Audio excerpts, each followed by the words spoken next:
आज के इस वीडियो में अकबर के बारे में कुछ ऐसे दिलचस्प तथ्य जिन्हें हम कम जानते हैं। आप कमेंट करके बताइएगा कि क्या आप इनमें से किसी तथ्य को पहले से जानते थे। अकबर पानी को लेकर बहुत सजग रहता था और हमेशा गंगा का जल ही पीता था। अकबर गंगा के पानी को अमरता का पानी कहता था। जब कभी वो दूर दराज के क्षेत्रों में होता था, तब भी उसके कुछ भरोसेमंद लोग नियमित रूप से उस तक गंगा का पानी पहुंचाते थे। यहाँ तक कि उसके लिए बनाए जाने वाले भोजन में भी दूसरे पानी के साथ गंगा जल निश्चित रूप से मिलाया जाता था।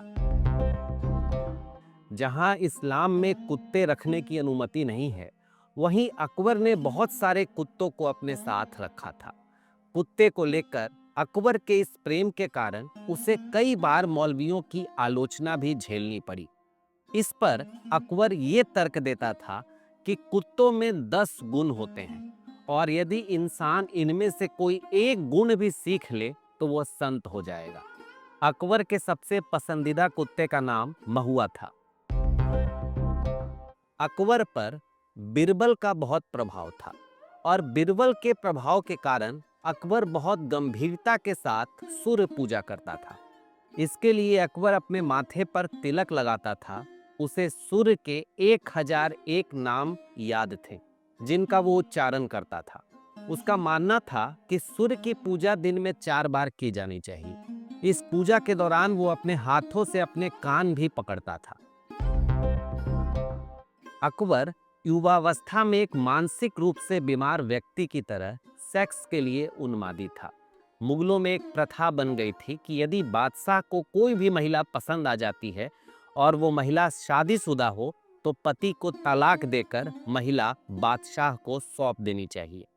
अकबर के गुप्तचर शहर के खूबसूरत महिलाओं पर अपनी नजर बनाए रखते थे। एक बार अकबर को पता चला कि उसके अमीर शेख अब्दुल्ला वसी की पत्नी बहुत खूबसूरत है।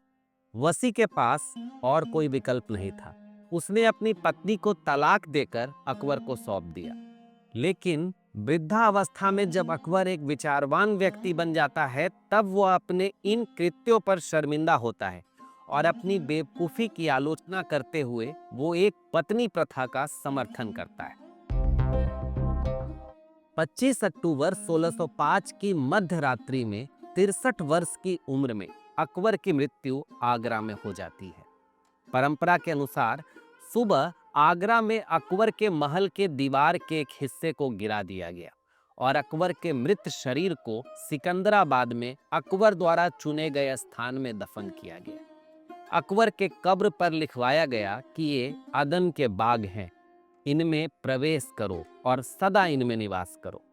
लेकिन अकबर की शांति ज्यादा दिनों तक सलामत नहीं रही। उसकी मृत्यु के 86 वर्ष के बाद जब औरंगजेब अपने दक्कन अभियान में था, आगरा में जाटों का विद्रोह हुआ। उग्र जाटों का एक दल सिकंदरा आता है और वहां बने ज्यादातर कब्रों को जमींदोज कर देता है। अकबर की हड्डियों को बाहर निकालकर उन्हें आग के हवाले कर दिया गया। अकबर जो अपने जीवन काल में सूर्य और अग्नि का उपासक था, उसके शरीर के अवशेष अग्नि में समा गए और इस तरह एक मुस्लिम शासक अकबर का हिंदू अंत हुआ। सोशल मीडिया में ये चर्चा का विषय है कि अकबर महान था या नहीं। जो भी बात हो, ये तय है कि अकबर कोई संत नहीं था। वो जो कुछ भी कर रहा था उसका उद्देश्य अपने शासन को बनाए रखना था। एक बात जरूर है कि उसे भारत की परिस्थितियों की समझ थी। उसने अपने शासन व्यवस्था को किसी पंथ के अधीन नहीं होने दिया। उसमें तमाम व्यक्तिगत कमजोरियां थीं, लेकिन अकबर को मौजूदा दौर के संदर्भ में देखा जाना चाहिए। इससे कोई फर्क नहीं पड़ता कि वो महान था या नहीं। उससे ये सीखना चाहिए कि कैसे उसने उस दौर में, जब धर्म का राजनीति में बहुत दखल होता था, स्वतंत्र फैसले लिए। मुगल साम्राज्य की आधारशिला उसने इतनी मजबूती से रखी कि उसके मृत्यु के बाद अयोग्य और आत्ममुग्ध शासकों के बावजूद भी मुगल वंश मजबूती से जारी रहा।